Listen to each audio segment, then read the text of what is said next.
The year is 1751. The 50 years before this have been full of small but interesting changes in the world of beer. Many small advances in science have begun to creep into the brewing world, which, as we saw last time, led to the formation of things like the porter.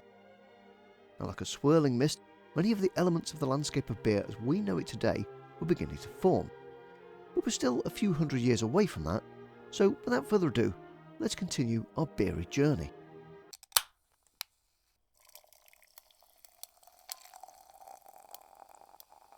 Let's begin in 1753, when the first ever St. Patrick's Day parade parted its way through the streets of New York.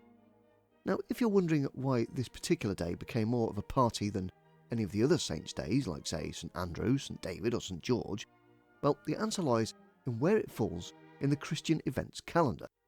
You see, St. Patrick's Day sits in the period of Lent, where traditionally people would abstain from certain things, like say alcohol, for about 40 days. For reasons I'm not really going to go into right now, this particular day was declared as a dispensation, that is, a day off from the restrictions, absolutely guilt-free. So, yeah, people took advantage of this day off by getting as much booze in them as they could within that 24 hours. And so, there you have it. That's the origins of why people often get wasted on March 17th. Also, some dude this year came up with the concept of using electricity to send messages along a wire, later perfected in the 1800s to become what we now know as the telegraph. But right now, this was just a concept that was sent into a newspaper by someone whose identity we will never know. 1754, and a young George Washington sets off to experience combat for the first time. Also this year, there is a gathering of gents from the British colonies in the Americas called the Albany Congress. My American viewers probably know all about this, but it was the first attempt at some sort of unified body for the betterment of the colonies, and had goals like pursuing better relations with the indigenous folks and dealing with external threats, such as those dastardly French. It also means I get to learn what this freaking poster in Fallout 4 means. Grabbing a drink and asking questions here. Settlement that needs our help. 1755, and a Scottish chap with the most metal name you've heard of, Joseph Black, discovers CO2. This will become important in the world of beer eventually. In 1757, the Catholic Church decide to unban Galileo's theory of heliocentrism, and George Washington writes a recipe called To Make Small Beer. 1758, and a chap called Jonathan Edwards tests the world's first smallpox inoculation, and it does not go well. But on Christmas Day of this year, Edward Halley is proven right as his comet, as predicted 75 years before, swings by Earth again. Let's talk about 1759, the very last day, because on December 31st, a gentleman called Arthur Guinness leased the St James Brewery site in Dublin, Ireland, for £45 a year, for the next 9,000 years. Interestingly, Arthur did not start off brewing the beer he became famous for. Nope, he started off making bog-standard ales. Just like with any creative endeavour, be that art, YouTube or music, he had to perfect his craft first before he got famous. We haven't heard the last of him in this century, or the 21st for that matter. In 1763, Frederick II of Prussia slapped some heavy taxes on coffee to encourage the sale of beer. Now, why would he do that? Well, because he got a cut from every pint of beer that was sold, naturally. 1764 marks two interesting points in history. The first is that Mozart, at the tender age of 8, plays a private concert for the then not bonkers King of England George III. But it also marks another, more morbid milestone in America's history, their first ever school-based tragedy, on July 26. Back then, of course, these colonies were part of Britain, so I guess that's a fact that we now have to bundle into our own list of sad events in our history.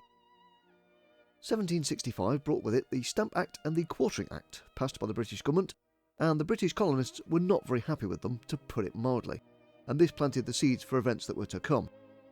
Also in this year, James Watt, much like myself, went out for a nice afternoon walk to think about stuff. Unlike me though, where I think about the next step in the game I'm playing, James had a mega brainwave where he thought up the initial concept of the steam engine. But that is not all for 1765. The first ever chocolate factory is opened in the Americas. The Isle of Man, which for my overseas viewers is here, becomes part of Britain, and the first ever restaurant is opened in Paris. Well, the concept of what we think a restaurant is today. They only sold broth, but it was a place that was solely focused around selling meals. 1766, and the colonists in the Americas cause so much of a fuss that the Stamp Act gets repealed. Mozart returns home after a world tour, Sweden becomes the first nation to grant freedom of the press, and a chap called Henry Cavendish discovers hydrogen. Jumping to 1768, the French come up with the idea of house numbers. Many of the pubs I've worked in over the years didn't have them. In this year, James Cook sets off in his ship the Endeavour to go do some exploring. In 1769, James arrives in Tahiti and tries to document the transit of Venus, trying to work out its distance from the Earth and the Sun, but gets all of his numbers wrong. This year, some other interesting stuff happens as well. James Watt perfects that idea he had on his walk, creating the basics of the steam engine. A gentleman called Richard Arkwright patents a device to revolutionise weaving fabrics. This year, a French chap called Napoleon is born, and the first edition of the King James Bible is published. And Captain Cook discovers the Maori people, and, ooh boy, that does not go well. 1770, and the pencil eraser is created. Meanwhile, half a world away, James Cook sails around New Zealand, discovers Botany Bay, and discovers the Great Barrier Reef. A year later, in 1771, he returns home just in time for the first ever recorded cricket match. 1772, and Samuel Adams talks to other colonies about Britain being uncool recently.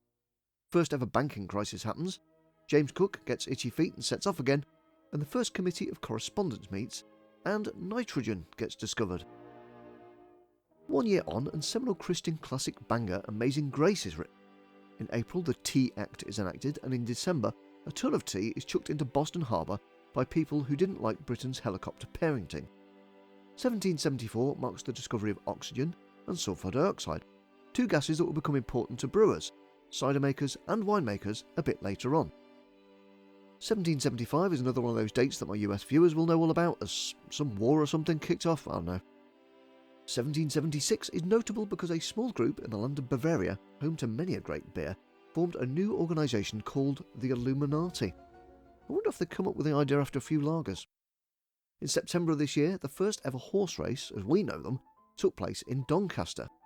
The commercial sale of steam engines in the UK began in this year, and in 1777, Charles Hall founded a brewery that would later become Hall and Woodhouse. 2 years after that first horse race, in 1778, the word thoroughbred was first used. February 14th of 1779, and Captain Cook meets his ignoble end. Half a world away, the UK says hello to the spinning mule, a new type of weaving machine, and the Smethwick engine.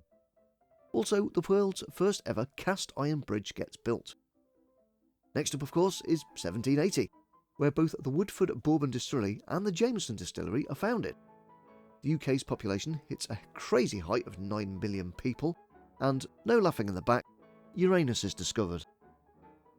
2 years later, London creates the Foot Patrol, a precursor to the modern-day police. 1783, and Great Britain recognises the independence of the United States and ceases hostility in February. 11 months later, the first ever manned hydrogen balloon flight takes place, and the Evan Williams Distillery is founded. Over in Canada, John H. Molson acquires a log cabin brewery. 1784, and Benjamin Franklin invents bifocal spectacles. God bless you, Benjamin, because if I didn't have my specs, my script would look like this. 1785, and a young chap in France called Napoleon gets a promotion to lieutenant. The US decides to call their money the dollar, and also this year we saw the beginnings of what would later become the beer engine seen in many pubs today. 1 year later, the hit opera The Marriage of Figaro debuts, and the last ever wolf is seen in Ireland. Moving on a bit, and there's a bit of history relevant to this channel. The field of biblical theology is separated from the field of biblical studies, and trust me, there is a difference. 1787, the year this happened, also sees the founding of the Society for Effecting the Abolition of the Slave Trade, because the good folks of the UK had found out what was going on over in the colonies and weren't too pleased about it. 1788 gave us the first edition of the Times newspaper. Britain realises it needs to send its prisoners somewhere and founds Sydney in Australia. William Pitt the Younger has the sorry duty of informing the UK Parliament that King George III has, in layman's terms, lost the plot. And finally, just in time for New Year's Eve, Robbie Burns writes the song that drunken folk would see in future years too, Auld Lang Syne. 1789, and this iconic image of the Brooks is published to show people how slaves were being transported across the sea. George Washington declares to all who would listen that he would only ever drink porter made in the USA. In April of this year, there was mutiny aboard the Bounty, and on July the 14th, the storming of the Bastille happened. Link to a playlist from This Is Barris, who's done great videos about this period, will be in the description. To 1790, which was a big year for the still new United States. In January, the first State of the Union address was given, and in February, the US Supreme Court meets up for the first time. Two Quakers approach this US Congress to ask them nicely to, maybe stop all that horrible slavery business, and some gents in Haiti decide to take a more direct approach to the issue. Meanwhile, everyone across the pond in France is also well up for a bit of resolution. In 1791, the Ordnance Survey was founded to make some more accurate maps. Camembert becomes a thing, the first edition of the Observer newspaper is published, and we also get the first reference to baseball written down ever. Link to Catherine Waugh's great video on the time the UK beat the US at baseball below. In 1792, the Irish brewery Beamish and Crawford is founded. That will become important later. 1793, and Eli Whitney invents the cotton gin, which sadly has nothing to do with spirits. Gin was short for engine, and alas, it made slavery more of a thing in the south of the US. A year later, the Oban distillery was founded. 1795, and we're nearly ready to wrap up the 1700s. In this year, the British Navy starts using lemon juice to prevent scurvy.